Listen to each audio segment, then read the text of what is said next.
काल रोहित पवार यांनी तुमची भेट घेतली आणि संसदेत अजित पवार यांच्या अपघाती मृत्यू प्रकरणात आवाज उठवा किंवा तो विषय लावून धरा अशी मागणी तुम्हाला पत्राद्वारे विनंती केली आहे आणि तुमची काही सविस्तर या अपघात प्रकरणी त्यांच्याशी चर्चाही झाली आणि काल त्याआधी मरीन ड्राईव्ह पोलीस स्टेशनला गेले असता त्यांची FIR दाखल करून घेण्यास पोलिसांनी नकार दिला.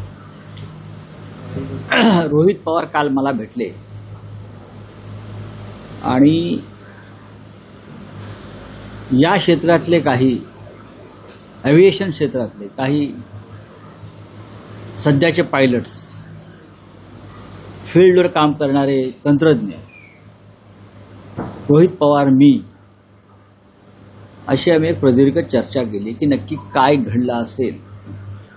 खरं म्हणजे मला आश्चर्य वाटलं की रोहित पवार यांनी या संपूर्ण विषयाचा, एव्हिएशन क्षेत्राचा, त्यातील त्रुटींचा जो अभ्यास केलेला आणि समोर मांडतायत तो थक्क करणार आहे. म्हणजे नक्की कुठे काय घडलं असेल किंवा काय घडू शकलं असतं, त्याला कोण जबाबदार आहे. DGCA पासून ATC पर्यंत आणि व्हिजिबिलिटी पासून ते ब्लॅक बॉक्स पर्यंत या अनेक गोष्टींवरती मी त्यांच्याकडून काल बऱ्याच गोष्टी समजून घेतल्या. प्रश्न इतकाच आहे, महाराष्ट्राचं सरकार, राज्याचे उपमुख्यमंत्री आणि महाराष्ट्रातले एक महत्त्वाचे नेते, लोकप्रिय नेते अजित पवार यांचा अपघात, ज्याला सरकार अपघात म्हणतंय, आम्ही म्हणत नाहीये, आम्ही सदोष मनुष्यवध म्हणतो, इतकं हलक्यात घेत आहे की आम्हाला आश्चर्य वाटत आहे की जो आक्रोश मुख्यमंत्री, दुसरे उपमुख्यमंत्री वगैरे लोकांना फुटला किंवा अमित शहाना जो आक्रोश फुटला होता त्या दिवशी, तो खरा की खोटा. तुम्हाला इतकंही गांभीर्य नाही की आपला एक सहकारी आपण या अशा प्रकारच्या संशयास्पद अपघातामध्ये गमावलेला आहे. रोहित पवार यांनी काल मरीन ड्राईव्ह पोलीस स्टेशनमध्ये जाऊन VSR कंपनी आणि DGCA, directorate general of civil aviation यांच्याविरुद्ध सदोष मनुष्यवधाची तक्रार घ्यावी अशी मागणी केली आणि ती मागणी फेटाळण्यात आली. राज्याच्या उपमुख्यमंत्र्यांसंदर्भात त्यांचा जवळचा नातेवाईक एक तक्रार करू इच्छितो पोलीस स्टेशनला आणि पोलीस स्टेशनला विधान भवनातून एका महत्त्वाच्या माणसाचा फोन येतो की तक्रार घेऊ नका म्हणून. हा काय प्रकार आहे? म्हणजे तुमचं जे सगळे अश्रू होते ते मगरीचे अश्रू होते ना. DGCA ने अशा प्रकारच्या अनेक हत्या अप्रत्यक्षपणे केलेल्या आहे. एअर इंडियाचं विमान पडलं अहमदाबादला, त्याचं काय झालं त्या तपासाचं? तुम्ही त्या पायलटला जबाबदार धरताय, पण पायलट जबाबदार नाही आहे. ड्रीमलायनरमधल्या ज्या त्रुटी आहेत त्या जबाबदार आहेत, पण ते सरकार बाहेर काढत नाही. प्रकरण दाबलं जात आहे. VSR कंपनीचं विमान जे कोसळलं बारामतीला, त्यात सुद्धा ते प्रकरण दाबलं जात आहे. आणि रोहित पवारांची तक्रार सुद्धा तुम्ही दाखल करून घेऊ शकत नाही. म्हणजे तुम्ही काहीतरी लपवण्याचा प्रयत्न करताय. त्या कंपनीमध्ये अनेक राजकारण्यांचे, अनेक मंत्र्यांचे पैसे गुंतलेले आहेत. स्वतः या खात्याचे मंत्री केंद्रीय नायडू, रामा नायडू हे TDP पक्षाचे आहेत आणि चंद्राबाबूंचे आणि या VSR कंपनीच्या मालकांचे आर्थिक देवाणघेवाण किंवा गुंतवणूक आहे. अशा वेळेला काय तपास करणार? अनेक विषय काल आम्ही समजून घेतले आणि मला असं वाटलं की रोहित पवार ज्या पद्धतीने हे मुद्दे मांडतायत ते अत्यंत महत्त्वाचे आहेत, लोकांसमोर आले पाहिजेत. अजितदादांचे प्राण गेले, यापुढे इतर महत्त्वाच्या व्यक्तींचे प्राण अशा पद्धतीने जाऊ नयेत असं मला काल ते सगळं पाहिल्यावर वाटलं. खरं म्हणजे मुंबईत तक्रार दाखल करणं गरजेचं होतं, पण झाली नाही. आज रोहित पवार, मला वाटतं बारामतीमध्ये रोहित पवार आणि योगेंद्र पवार, जी माझी चर्चा झाली त्यानुसार आज बारामतीमध्ये अजितदादांच्या शेकडो चाहत्यांसह पोलीस स्टेशनला जाऊन तक्रार दाखल करण्याचा प्रयत्न करत आहे. विधिमंडळामध्ये सुद्धा हा विषय उठवला पाहिजे आणि मुख्यमंत्र्यांना जाब विचारला पाहिजे. भारतीय जनता पक्षाच्या एखाद्या व्यक्तीचं दुर्दैवानं यात अपघातात काही बरं वाईट झालं असतं. मी फार काळजीपूर्वक म्हणतोय, सगळ्यांना ईश्वर उदंड आयुष्य देव, कोणाच्या नशिबात अशा प्रकारचा अपघात येऊ नये. तर भारतीय जनता पक्ष शांत बसला असता का? तुम्ही अजित पवारने इतकं हलक्यामध्ये घेताय. विसरलात सुनेत्रा ताईंना डेप्युटी सीएम केलं किंवा त्यांच्या चिरंजीवांना राज्यसभेचे खासदार केलं म्हणजे अपघाताची फाईल बंद होते का?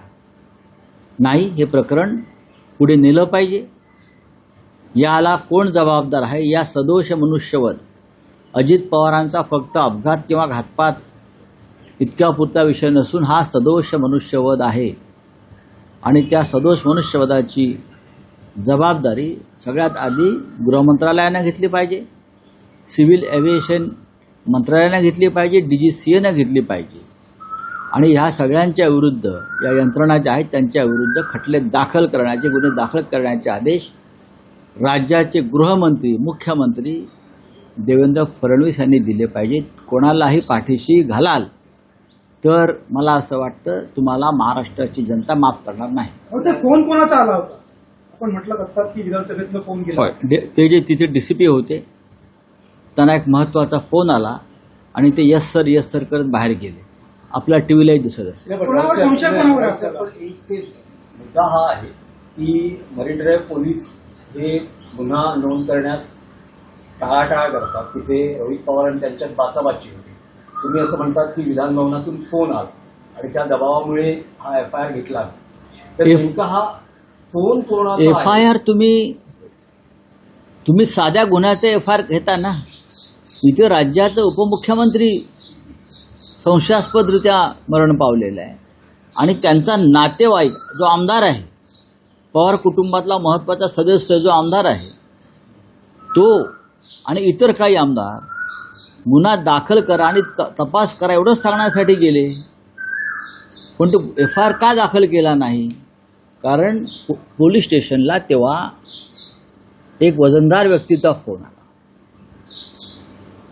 हे प्रत्यक्ष दिसतंय त्या चित्रफितीमध्ये, पहा तुम्ही. आणि ते जे उपायुक्त आहेत त्यांची नंतर वर्तणूक आणि वागणूक ताबडतोब बदलली.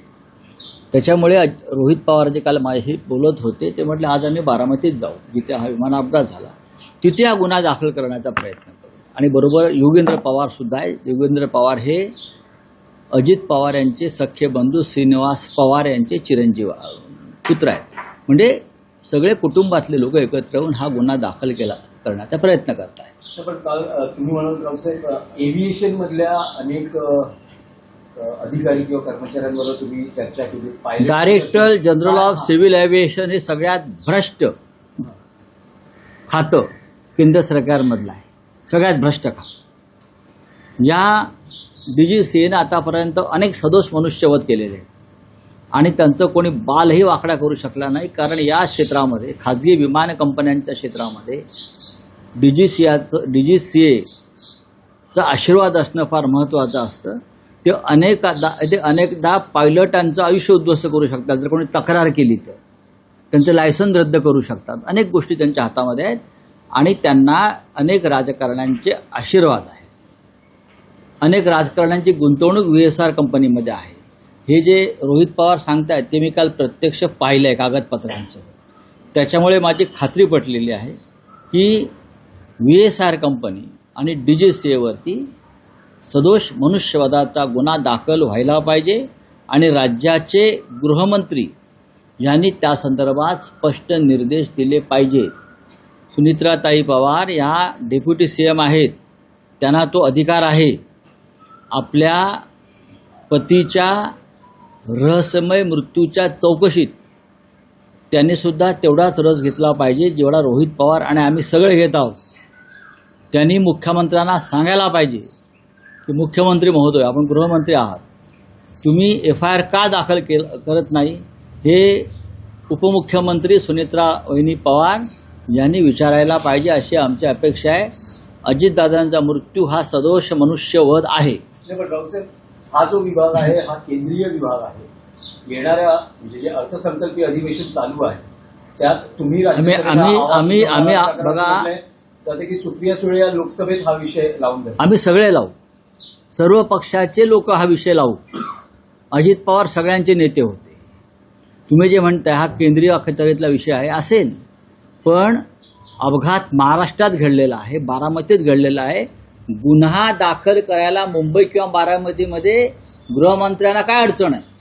त्यासाठी काय तुम्हाला प्रेसिडेंट ट्रम्पची परवानगी लागणार आहे का मोदींची परवानगी लागणार आहे? एक गुन्हा तुम्ही दाखल करू शकत नाही आणि तुम्ही मोठे छाती पिटताय दादाच्या नावानं.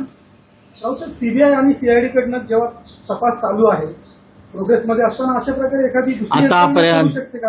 आता हो का नाही, आतापर्यंत अशा अनेक अपघातांचा तपास यंत्रणांनी केला. मग सीबीआय असेल, सीआयडी असेल. काय झालं मला सांगा ना, काय झालं? गेल्या वर्षभरामध्ये असे किती अपघात झाले तुम्हाला माहिती आहेत का? काय माहिती आहे? परवा झारखंडवरून निघालेली एक एअर अँब्युलन्स कोसळली, त्यात 6 जण ठार झाले. डीजीसी. त्याच्या आधी मुंबई विमानतळावर ते खासगी विमान कोसळलं. आणखीन काही भागात अशा विमानांचे अपघात झाले. अजितदादांचा झाला. किती तपास या संदर्भातली डीजीसीएने पूर्ण केले आणि त्यातून काय बाहेर पडलं? काय म्हणतात तर ब्लॅक बॉक्स जळाला तो मिळणार नाही, ब्लॅक बॉक्स सुरक्षित आहे. डीजीसीए खोटं बोलत आहे. ब्लॅक बॉक्स जळून गेला. कसा जळून गेला? आतापर्यंत जगाच्या इतिहासामध्ये कधी ब्लॅक बॉक्स जळाल्याच आम्ही ऐकलं नव्हतं. राऊतसाहेब, आज राष्ट्रवादी काँग्रेस अजित पवार पक्षाची राष्ट्रीय कार्यकारिणी वरळीतल्या डोममध्ये होते आहे. सुनेत्रा पवार यांना राष्ट्रवादी काँग्रेस अजित पवार पक्षाच्या अध्यक्षपदाची जबाबदारी सुपूर्द केली जाईल. आमच्या त्यांना शुभेच्छा आहेत, एवढंच मी सांगू शकतो. व्यक्तिशः सुनेत्रा वहिनी पवारांना आमच्या शुभेच्छा आहेत. युगेंद्र पवारांनी विधान केलं होतं की दोन्ही राष्ट्रवादी एक होणार होते असं युगेंद्र पवारांनी काल सांगितलं. तेव्हाच बघा त्यांच्या पक्षात तेव्हा काल काय होणार होतं मला माहीत नाही, पण आज काय होणार आहे मला माहिती आहे. एकत्र होण्याची प्रक्रिया थांबली आणि संपली एवढी माझ्याकडे माहिती आहे. आणि एक लक्षात घ्या, दोन्ही राष्ट्रवादी एकत्र होण्याच्या प्रक्रियेनंतर अजितदादा पवार हे भाजपच्या जाळ्यातून बाहेर पडणार होते. कळलं? मी जे म्हणतोय ते 100% सत्य आहे. अजितदादा भारतीय जनता पक्षाशी साथ सोडणार होते. नाही राऊतसाहेब, तुम्ही म्हणालात की दोन्ही राष्ट्रवादी काँग्रेस एकत्र येण्याची प्रक्रिया आता संपलेली आहे. त्यामागचं म्हणजे आता कारण असं नाही, कारण काय? माझ्या माहितीप्रमाणे अजित पवार साहेबांची दादांची इच्छा होती. आता तशी इच्छा असलेलं व्यक्ती अजितदादांच्या आधीच्या पक्षात मला दिसत नाही. स्वतः अजित पवार यांची इच्छा होती. अजित पवारांना भारतीय जनता पक्षाच्या पकडीतून आणि तावडीतून बाहेर पडायचं होतं आणि एकत्र येऊन एका मोठ्या राष्ट्रवादी काँग्रेस पक्षाच्या संदर्भात त्यांच्या काही भूमिका होत्या. हे आता हळूहळू जेव्हा आम्ही माहिती घेतो तेव्हा बाहेर ते, पण त्यांना भाजपच्या पकडीतून बाहेर पडायचं होतं. भाजप हा खोटा आणि ढोंग्यांचा पक्ष आहे. त्यांनी दादांनाही फसवलं.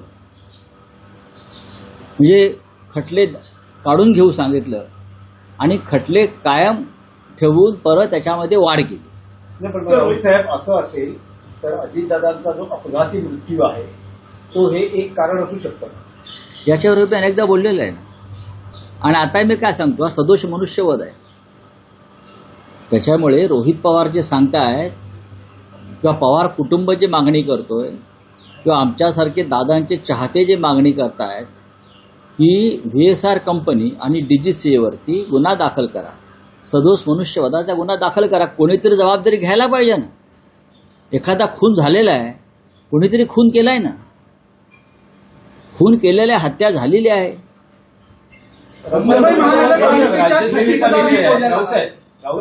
राज्यसभेचा विषय आहे. काय आतापर्यंत ठरतं आहे, काय निर्णयाप्रती महाविकास आघाडी येते आहे? शरदचंद्र पवार हेच उमेदवार असतील की शिवसेना उद्धव बाळासाहेब ठाकरे पक्षाची जी मागणी आहे, दावा आहे, आणि आता काँग्रेसही बाळासाहेब थोरातांचं नाव पुढे करते आहे. तर काय होईल? 3 पक्ष लवकरच एकत्र बसतील आणि निर्णय होईल. एक मात्र नक्की की शरद पवार साहेब ही निवडणूक लढणार आहेत, एवढं मात्र मला माहिती आहे. आता 3 पक्षांचा जो काय विषय आहे तो एकत्र, 3 पक्ष त्याला मान्यता देत आहेत, नाही देत आहेत, अजून काय होत आहे याच्याविषयी मी आता सांगू शकत नाही. कालच मी पवार साहेबांच्या प्रकृतीची चौकशी करण्यासाठी मी इस्पितळात फोन केला. त्यांच्याने माझा एक वेगळ्या प्रकारे संवाद झाला. तेव्हा मला त्यांच्या बोलण्यातून जाणवलं, ते मी तुम्हाला सांगतो. आता शेवटी 3 पक्ष, महाविकास आघाडी आहे.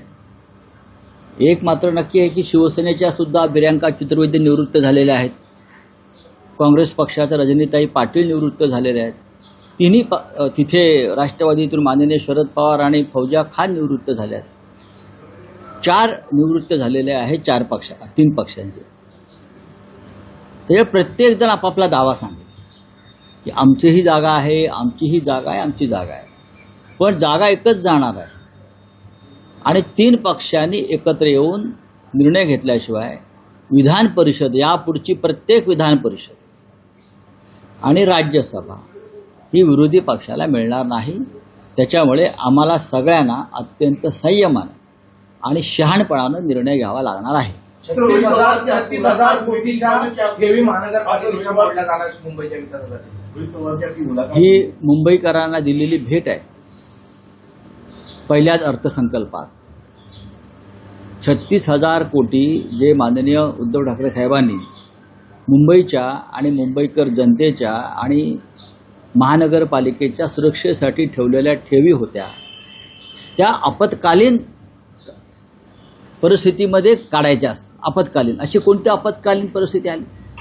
याचा अर्थ गेल्या 4 वर्षामध्ये प्रशासकीय काळामध्ये मुंबई महानगरपालिकेची लूट झाली, ठेकेदारांनी लुटली, त्या लुटीतला वाटा राज्यकर्त्यांना मिळाला आणि आता तुमच्याकडे विकासाला पैसा नाही.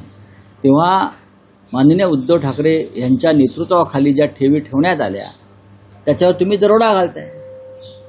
तुम्ही स्वतः काय कमवलं? अहो, सरकार तुमचं आहे ना महाराष्ट्रात आणि केंद्रात. मग 36,000 कोटी काय देऊ शकत नाही देवेंद्र फडणवीस?